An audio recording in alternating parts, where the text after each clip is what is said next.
কেন আমাদের উপরে বিপদ আসে, এই ব্যাপারে আল্লাহ রাব্বুল আলামিনকে প্রশ্ন করে আল্লাহ নিজেই তার জবাব দিচ্ছেন। আল্লাহ রাব্বুল আলামিন কোরআনুল কারীমের মধ্যে বলেন, ওয়ামা আসাবাকুম মিন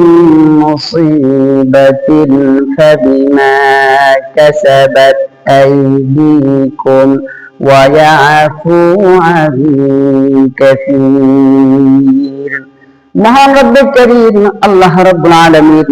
কোরআনুল কারীমের মধ্যে আল্লাহ তাআলা নিজেই জানায় দেন নবীরে, নবী তামাম পৃথিবীর মানুষদেরকে আপনি জানায় দেন, বান্দার উপরে যখন বিপদ আসে, যখন মুসিবত আসে, তার কারণ হলো বান্দার কৃতকর্মের ফল, কর্মের শাস্তি আমি আল্লাহ রাব্বুল আলামিন সামান্য থেকে সামান্য অংশ বান্দার কৃতকর্ম থেকে, বান্দার খারাপ আমল থেকে আমি সামান্য বিপদ দেই, আর আমি আল্লাহ তাআলা অধিকাংশ গুনাহ অপরাধ আমি আল্লাহ বান্দারে মাফ করে দেই। এবার আমার একটি প্রশ্ন, আমাদের অনেকের মনের একটি প্রশ্ন, যে মানুষ যেমন অল্পতে রাগান্বিত হয়ে যায়, মানুষ যেমন অল্পতে রাগান্বিত হয়, একে অপরের প্রতি অত্যাচার করে, জুলুম করে, মানুষ একে অপরের প্রতি যেমন রাগ হয়ে যায়, চড়াও হয়ে যায়, আমার আল্লাহ কি বান্দার প্রতি সামান্য গুনাহতে কি আল্লাহ কি বান্দার উপর কি কোনো বিপদ চাপায় দেন নাকি?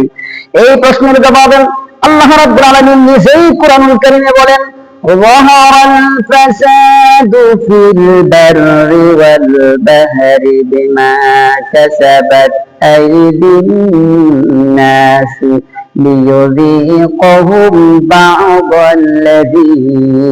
عملوا لعلهم يرجعون। আল্লাহ নিজে বলেন, নবী আপনি জানায় দেন, বান্দার সামান্য গুনার কারণে, বান্দার সামান্য অপরাধের কারণে আমি আল্লাহ আমার বান্দার প্রতি আমি রাগান্বিত হই নাই, আমি আমার বান্দার উপর কোনো বিপদ দেই নাই, বরং বান্দার গুনাহ যখন যখন ফাসাদু ফিল বাররি ওয়াল বাহরি বিমা কাসাবাত আইদিকুম, যখন বান্দার গুনাহ যখন সমুদ্রের ফেনা পরিমাণ হয়ে যায়, বান্দার গুনাহ যখন স্থলে এবং জলে ছড়িয়ে যায়, তখন আমি আল্লাহ বান্দার অধিকাংশ গুনাহ থেকে সামান্য গুনার শাস্তি স্বরূপ আমি আল্লাহ দুনিয়াতে বান্দার উপর আমি অতিবৃষ্টি, শিলাবৃষ্টি, বন্যা, সন্তানের অসুস্থ, ফসলের নষ্ট, বিভিন্ন ভাবে বান্দার উপর আমি অল্প বিপদ দেই, যেন এই বিপদ পাওয়ার পর বান্দা যেন আমি রবের কাছে যেন আবার ফিরে আসে, আমি রবের কাছে যেন তওবা করে, বান্দা যেন গুনাহ থেকে যেন আমি রবের কাছে যেন ক্ষমা চাই, আমার দিকে যেন ফিরে আসে, প্রত্যাবর্তন করে গুনাহ ছেড়ে দেয়, আমি রব আল্লাহর কাছে যেন ফিরে আসে। যদি বান্দা আমার দিকে যদি ফিরে আসে, আমি আল্লাহ তাআলা বান্দারে আমি গুনাহ মাফ করব, আমি বান্দার জন্য জান্নাত দিয়ে দেব। আল্লাহ তাআলা বলেন, ফাউলাইকা ইউবাদদিলুল্লাহু সাইয়্যাতিহিম হাসানাত ওয়া কানাল্লাহু গফুরুর রহিমা। বান্দার উপর যখন অল্প বিপদ যখন আসবে, তখন বান্দার যদি নিজের গুনার প্রতি স্মরণ করে, যখন আমি আল্লাহর সিজদা দিয়া আল্লাহ বলে যখন ডাক দিবে, গুনার জন্য যখন ক্ষমা চাইবে, আমি আল্লাহ বান্দার বিপদ দূর করে দেব, আমি আল্লাহ বান্দার বালা মুসিবত আমি আল্লাহ দূর করে দেব, বান্দার গুনাহ মাফ করব, এবং যেই পরিমাণে গুনাহ মাফ করব সেই পরিমাণে সব দ্বারা বান্দার আমলকে আমি বড়ে দেব। এই জন্য বাবারা ভাইয়েরা, আমাদের উপরে যে কোনো বিপদ আসুক, সন্তানের অসুস্থতা আসুক, নিজের অসুস্থ আসুক, ফ্যামিলি মেম্বারে অসুস্থ আসুক, এমনকি বৃষ্টি, অতিবৃষ্টি, শিলাবৃষ্টি, বন্যা যাই আসুক না কেন, বরং সর্ব অবস্থা রব আল্লাহর কাছে নিজের গুনাহ ক্ষমা চাওয়া দরকার আছে না নাই? শুধু তাই না, নবীজি মুহাম্মদুর রাসূলুল্লাহ সাল্লাল্লাহু আলাইহি ওয়াসাল্লাম, আল্লাহর নবী আমাদেরকে একটি দোয়া শিখাইছেন, কোন বান্দার উপর যদি বিপদ আসে, ওই বান্দা সকালে যদি একটি দোয়া 3 বার পড়ে, সন্ধ্যায় যদি একটি দোয়া 3 বার পড়ে,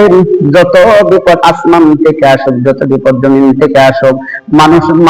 মানুষের পক্ষ থেকে যত ধরনের কুমন্ত্রণা, অহংকার, শয়তানি যাই করুক না কেন, সব বিপদ থেকে আমার আল্লাহ বাঁচায় দিবেন। নবীজি হাদিসের বর্ণনায়, তিরমিজির হাদিসের মধ্যে পাওয়া যায়, 3388 নম্বর হাদিসের ভিতরে পাওয়া যায়, নবীজি দোয়াটা শিখালেন, বিসমিল্লাহিল্লাযী লা ইয়াদুররু মা'আসমিহি ফি শারকিল আরদি ওয়ালা ফিস সামাই ওয়া হুয়াস সামিউল আলীম। আল্লাহ তাআলা বলেন, রব্বে করিম ইজ্জাতুল জালাল জানাবেন, বান্দার যখন কোন বিপদ আসবে, যখন আল্লাহর বরকতের নাম ধরে যখন বান্দা ডাক দিবে, আসমান এবং জমিনের মালিক আল্লাহরে যখন ডাক দিবে, তখন আল্লাহ তাআলা বান্দার সব ধরনের বিপদ থেকে আল্লাহ বাঁচায় দেবেন। যদি আপনি বৃষ্টির পানির ভিতরে যদি বন্যায় যদি পড়ে যান, বন্যার পানি কবলিত জায়গার মধ্যে যদি পড়ে যান, আল্লাহ তাআলা বন্যার পানিতে আল্লাহ আপনাকে বাঁচায় দেবেন। এই ব্যাপারে আল্লাহ তাআলা কোরআনুল কারীমে আরেকটি দোয়া শিখাইছেন। আপনারা জানেন, পৃথিবীতে হযরত নূহ আলাইহিস সালামের দোয়ার বরকতে আল্লাহ যে বন্যা যে প্লাবন দিয়েছিলেন, এর চাইতে বড় প্লাবন এই দুনিয়া আর কোনোদিন বহন করে নাই। এই মহাপ্লাবনের সময় যেই দোয়াটি করেছিলেন নবী নূহ সহ তার জাতিরা, যে দোয়া করেছিলেন, যে দোয়ার বরকতে আল্লাহ রাব্বুল আলামিন এই তামাম পৃথিবীর মহাপ্লাবনের পানিটাকে আল্লাহ জমিয়ে নিচে নিয়ে মানুষের জন্য উন্মুক্ত করে দেন। এই দোয়াটি আল্লাহ তাআলা কোরআনে এইভাবে আল্লাহ শিখায় দিয়েছেন, রব্বানা খাশিফ আন্নাল আযাবা ইন্না মুমিনুন। আল্লাহ তাআলা বলেন, আমি আল্লাহকে তোমরা এইভাবে ডাক দিয়ে বলো, আল্লাহরে যখন ডাক দিবা, রব আমি পানির মধ্যে পড়ে গেছি, আমি জীবনে অনেক অন্যায় করেছি, জুলুম করেছি আপনার প্রতি, রব আপনি আমাদের কাছ থেকে বিপদ বালা মুসিবত আল্লাহ আপনি আমাদের কাছ থেকে দূরে সরায় দেন, আপনি আমাদের কাছ থেকে বিপদটা সরায় দেন আল্লাহ তাআলা। এবং যখন মুমিন হিসেবে যখন ডাক দিবেন, আল্লাহ তাআলা আপনার কাছ থেকে ওই যেমন নূহ আলাইহিস সালামের সময় প্লাবন থেকে পানি যেমন আল্লাহ দূর করে দিয়েছেন, সেইভাবে আজও আল্লাহ রাব্বুল আলামিন তোমার এবং আমারও বৃষ্টি কবলিত মানুষকে আল্লাহ তাআলা বাঁচায় দেবেন। এই জন্য বাবারা ভাইরা, আমরা দেখতে পাই আমাদের বাংলাদেশের ভিতরে অধিকাংশ সময় পার্বত্য চট্টগ্রাম, সিলেট জেলা এবং কিশোরগঞ্জ জেলা, নেত্রকোনা এইভাবে এবং রংপুর অনেক বিভাগের মাধ্যমে অনেক সময় আমার মুসলিম ভাই বোনেরা এবং অমুসলিমেরাও পানির